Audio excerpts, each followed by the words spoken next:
I didn't mean to start a religion. If I had, I would have picked a better outfit than a grease-stained jacket and yesterday's socks. But that's how these things go, apparently. You break a few chains, patch up a few wounds, say a couple of reassuring sentences you half remember from a self-help podcast, and suddenly someone is looking at you like you personally invented gravity. At the time, I thought I was just doing maintenance. The facility wasn't dramatic. No flaming banners, no ominous chanting. Just gray corridors, flickering lights, and a security system that hadn't been updated since before humans learned not to plug coffee machines into life support outlets. I wasn't there to liberate anyone. I was there to fix a ventilation problem that made the air smell like old socks and regret. Then I heard the sound that always changes your day, someone coughing behind a locked door that wasn't supposed to be occupied. The chains were real. Heavy, ugly things bolted into the floor, the kind that screamed. This was approved by committee. She was sitting against the wall, wrists bound, posture rigid like she'd forgotten what relaxing felt like. Tall, blue-gray skin, eyes too bright for the dim room. She looked at me the way people look at incoming meteors, aware this might be important, unsure if it would end well. I stared at the chains, then at the access panel. Okay, I said, because that's what I always say when I have no idea what I'm doing. This is definitely not up to code. I expected fear. Suspicion. Maybe screaming. What I didn't expect was relief so intense it looked painful. Her shoulders sagged like gravity had doubled. When I cut the power and the lock snapped open, the sound echoed louder than it should have, like the room itself was holding its breath. She didn't run. She didn't attack. She didn't do anything except sit there, staring at her freed wrists, as if they might vanish if she blinked. I offered her my jacket without thinking. She took it like it was made of something sacred, fingers brushing the fabric with exaggerated care. That should have been my first warning. Her wounds weren't glamorous either. Cuts, bruises, signs of neglect rather than torture. The kind of damage caused by being treated like equipment instead of a person. I dug out a med kit, the cheap universal kind they sell to people who don't plan on needing it. I cleaned what I could, wrapped what I couldn't fix, and talked the entire time because silence felt rude. You're safe, I told her, mostly to convince myself. No one's coming back. Systems are down. You're free. She watched my face like she was memorizing it for later. Every word I said seemed to land heavier than intended. When I finished, I handed her a nutrient bar. Peanut flavored. I apologized for that too. She ate like it was the first meal she'd ever been allowed to enjoy. When she finished, she did something that made my stomach drop straight through the floor. She knelt. Not slowly. Not hesitantly. One moment she was sitting, the next she was on both knees, head bowed, hands pressed together over the jacket. Her voice shook when she spoke, and I didn't understand the language, but I understood the tone. Reverence. Gratitude so deep it bent her spine. No, I said immediately, stepping back. No, don't do that. I'm just a guy. Please don't kneel. It makes this weird. She looked up at me, eyes shining, and said something else I didn't understand. Then she switched to broken trade speech, the kind learned from overheard conversations and half-functional translators. You broke the chains, she said carefully. You healed the hurt. You spoke the words. I spoke regular words, I said. Very regular. Entry-level comforting. She didn't laugh. She pressed her forehead to the floor. That's when I decided she was in shock. I helped her stand, gently but firmly, and guided her out of the room. She followed like I was gravity again, steps perfectly matched to mine. Every time I stopped, she stopped. Every time I looked back, she was watching me like I might disappear if she blinked too slowly. As we walked, she asked questions. Not normal questions. Not, "Where are we going?" or, "Who are you?" She asked things like, "Is your strength inherited or chosen?" and, "Do you accept offerings?" and, "Is there a symbol that represents your mercy?" I answered without thinking, because that's my curse. My strength comes from not skipping meals, I said. I don't accept offerings, but snacks are nice. And symbols are overrated. She nodded solemnly, like I'd just laid down foundational truths of the universe. When we reached the maintenance hub, I left her with a chair, water, and strict instructions not to worship anyone, including me. I went to file a report, mostly so someone official could take over and I could go back to fixing vents like a sane person. When I came back, she had arranged the room. Not cleaned it. Arranged it. My discarded tools were placed neatly on a cloth I definitely hadn't brought. My jacket was folded with ceremonial precision. A broken chain link sat in the center, elevated on a crate like it was being presented to the cosmos. She was standing in front of it, hands clasped, humming softly. "What are you doing?" I asked. She turned, eyes bright. "Preparing," she said. "So others may know." "Know what?" She smiled, and it was calm, reverent, and absolutely terrifying. "That you came," she said. "That you broke what bound me. That you healed what was wounded. That you spoke, and the fear left." I opened my mouth to correct her. To downplay it. To insist this was all a misunderstanding. She added very gently, "I offer myself completely, as is proper." I choked on absolutely nothing. "No," I said. "We are going to stop whatever sentence that was right there." She tilted her head, confused, but not offended. "It is gratitude," she explained. "Devotion." "I don't need devotion," I said. "I need a nap and maybe a sandwich." She nodded slowly, filing that away. Later, I would learn that naps became sacred observances, and sandwiches a ritual of communal bonding. But at the time, all I knew was that something had gone very wrong, and somehow, by doing the right thing in the most boring way possible, I'd just become the worst kind of problem. The kind that believes in you. I thought if I ignored it, it would stop. That has never worked for anything in my life, but hope is a powerful drug. When I came back the next day, the maintenance hub smelled like burned incense and optimism. Not real incense. Someone had set fire to a bundle of dried insulation fibers and a cleaning wipe, which produced a scent best described as holy landfill. I stood there blinking, tool bags slipping from my hand, while a low humming echoed through the room. They were chanting. Not loudly. Reverently. Like a group of people afraid they might wake something. She stood at the center, my jacket draped over her shoulders like ceremonial armor. Around her were 6 others, different species, different sizes, all facing a crate that now held my multi-tool, a half-empty water bottle, and the broken chain link. Someone had added a data tablet displaying a still image of me from a security feed. Unfortunately, it was the one where I was mid-sneeze. I cleared my throat. Loudly. They all turned at once. The effect was immediate and deeply uncomfortable. Several gasped. One dropped to a knee so hard I heard it crack. She smiled like a sunrise had personally arrived for her. "You returned," she said, voice trembling with joy. "I work here," I said weakly. "This is my job." Murmurs rippled through the group.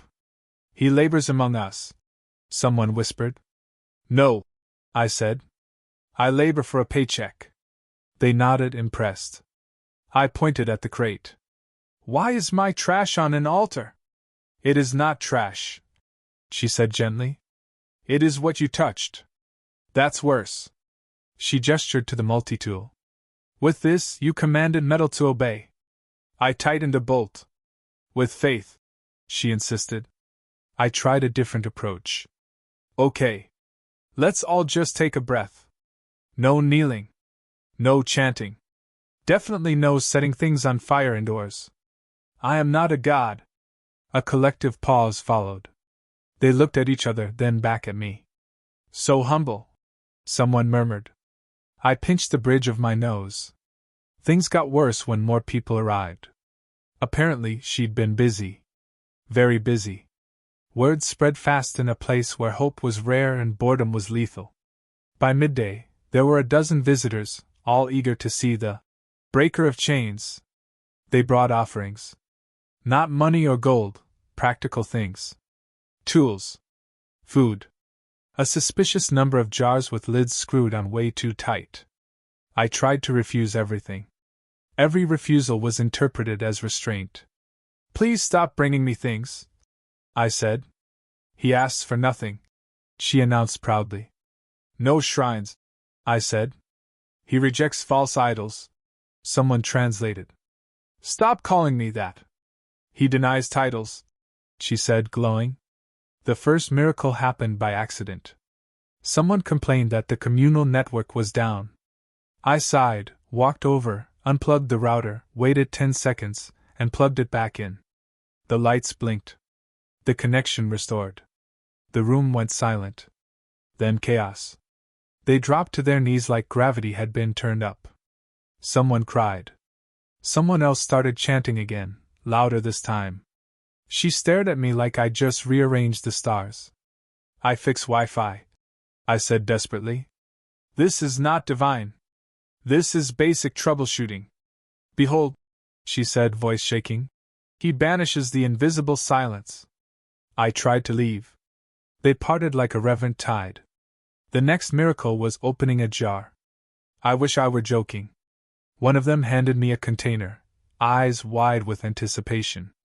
I twisted the lid. It popped open easily. The sound echoed like thunder. They lost their minds.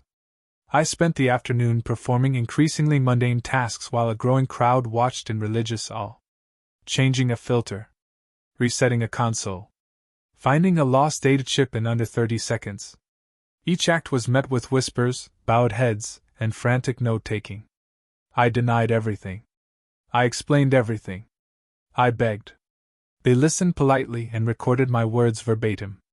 By evening, the shrine had expanded.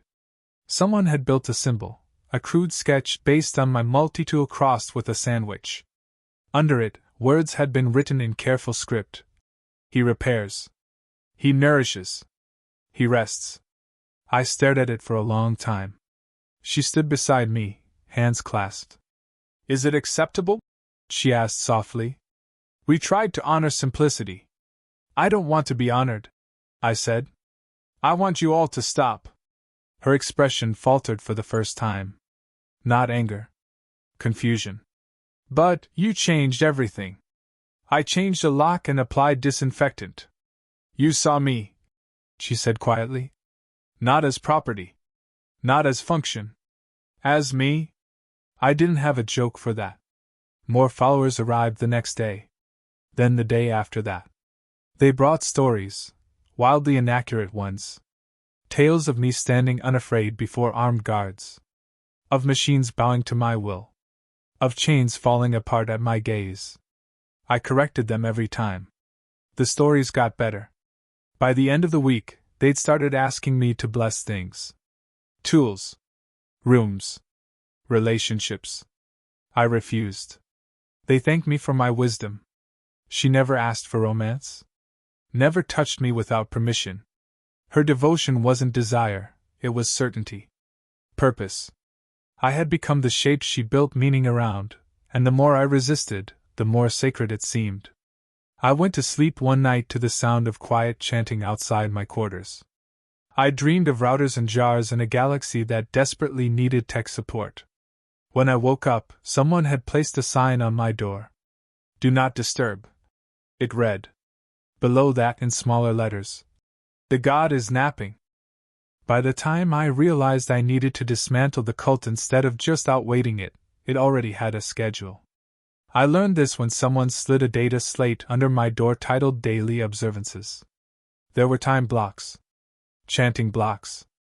A rest period labeled Sacred Inactivity, in emulation of him. I stared at that one for a long time, because apparently my greatest contribution to galactic spirituality was being tired. Outside, the maintenance hub had transformed. Not dramatically, no towering cathedrals or glowing spires, but with unsettling efficiency. Someone had organized seating. Someone else had assigned roles. There were attendants, caretakers, recorders. One alien whose entire job seemed to be reminding people to whisper because he prefers quiet. I do not prefer quiet. I prefer coffee. They had commandments now. I found that out when I heard an argument. Thou shalt unplug before repairing, one of them said sternly. That applies only to volatile systems, another argued. I stepped into the room. That applies to literally everything, I said. Also, please stop saying thou. They froze, then collectively bowed. New clarification received. Someone whispered, already typing. I snapped. Stop, I said loudly. All of you. This has gone too far. I am not holy. I am not special. I am a guy who knows which end of a tool to hold and occasionally says the right thing at the right time. Silence fell. They listened. Every word landed like a dropped relic. She stood at the front, eyes calm, attentive. We hear you, she said. Good, I said. Because I need you to understand something very important. You don't need me. You never did. A murmur ran through the room. Confusion. Distress. You freed yourselves, I continued. I just removed an obstacle. You healed because you're resilient, not because I touched you. And if you keep building this around me, it's going to collapse the second I mess up. She tilted her head. You already mess up. Yes, I said, relieved. Exactly. That is why it works. I blinked. What? She gestured around us. You fail openly. You correct yourself. You do not pretend perfection. That is unheard of. That's not divinity, I said. That's basic competence mixed with anxiety. They nodded thoughtfully. Someone raised a hand. Is anxiety sacred? No. They wrote it down anyway, just in case. I tried logic next. Big mistake. I explained probability. Explained confirmation bias. Explained how stories grow in retelling. I broke down every so-called miracle into cause and effect. I even demonstrated failure on purpose, tried to fix a console I didn't understand and made it worse. Gasps filled the room. She stepped forward, reverent. He teaches us that not all acts are meant to succeed. That's not. Failure is instruction, she said softly. I slammed my forehead into my palm. The adult side of things got complicated. Not explicit. Just deeply uncomfortable. They decided care was sacred. Feeding me became ritualized. Making sure I slept enough became a collective responsibility. Compliments were offered like prayers. Not flirty, earnest. Devotional. I had never been praised so thoroughly for sitting down. He assumes the resting posture. Someone whispered as I collapsed into a chair. I'm just tired, I muttered. So wise, another replied. At peak absurdity, they tried to assign me a ceremonial title. No, I said flatly. Absolutely not. Then choose a functional designation, she suggested gently. So we may refer to you without excess. I thought about it. Maintenance. The room buzzed. The maintainer, someone breathed. No, I said. Maintenance. As in temporary. As in things break again. They stared at me. It is even better, she said, odd. He does not promise permanence. I realized then that I was losing. Every attempt to tear it down made it stronger. Every denial became doctrine. Every joke became allegory. Humanity's greatest accidental superpower wasn't strength or intelligence. It was being reasonable in a universe that desperately wanted meaning. The breaking point came when they scheduled a public demonstration. I found out because someone asked me what time I preferred to perform miracles. I don't perform miracles, I said. Yes, they agreed. That is why it is scheduled. I stood in front of them all, dozens now, and said the only thing I hadn't tried yet. I'm leaving. That worked. Panic rippled outward. Voices overlapped. She went very still. If I stay, I said softer now, this never ends. And eventually someone gets hurt. That's not what I want. That's not what you want. She looked at me for a long moment. When she spoke, her voice was steady. Then teach us how to exist without you. The room went quiet. I laughed once, weakly. That, I said, might actually be possible. For the first time since this nightmare started, no one bowed. They waited. They didn't chant. They didn't kneel. They didn't rush to record my every breath. They waited. That alone felt like a miracle. I took a slow look around the room, the repurposed hub, the improvised seating, the symbols that had started as jokes and calcified into meaning.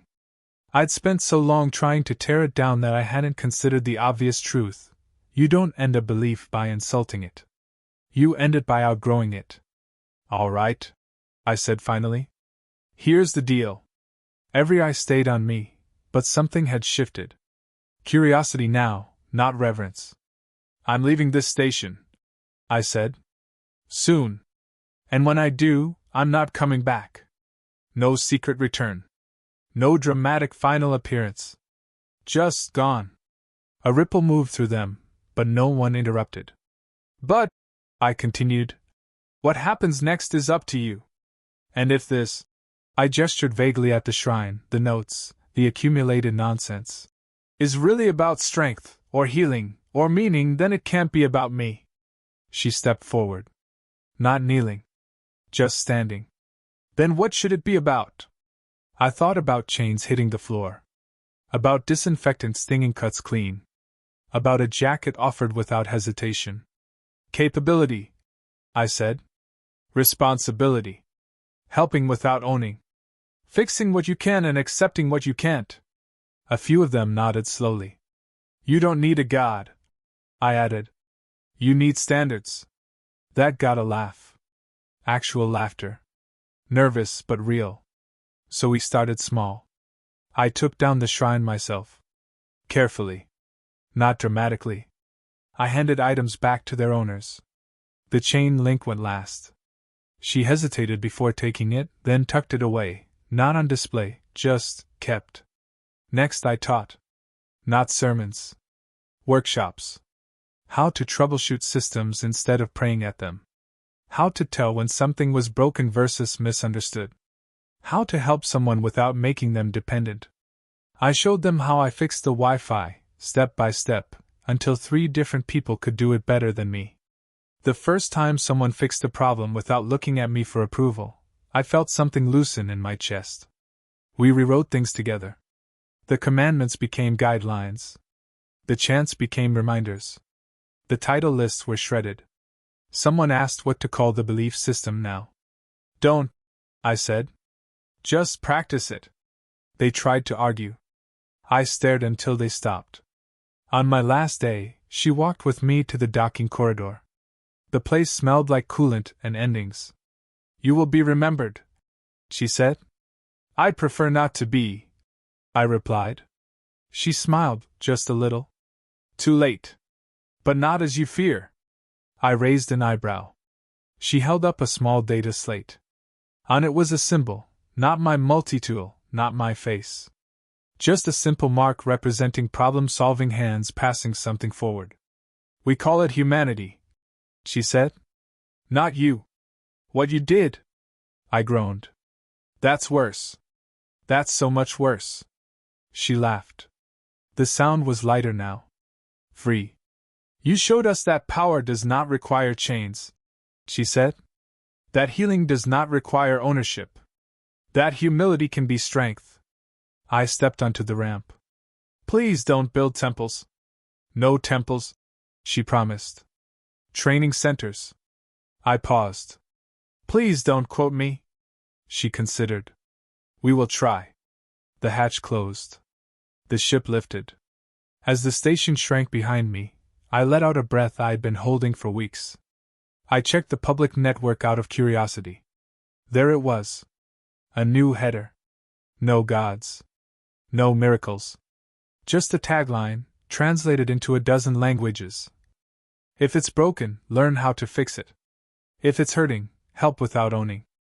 If you're tired, rest. I leaned back in my seat. I still didn't mean to start a religion. But if the galaxy insisted on learning something from humanity, at least this time it wasn't worship.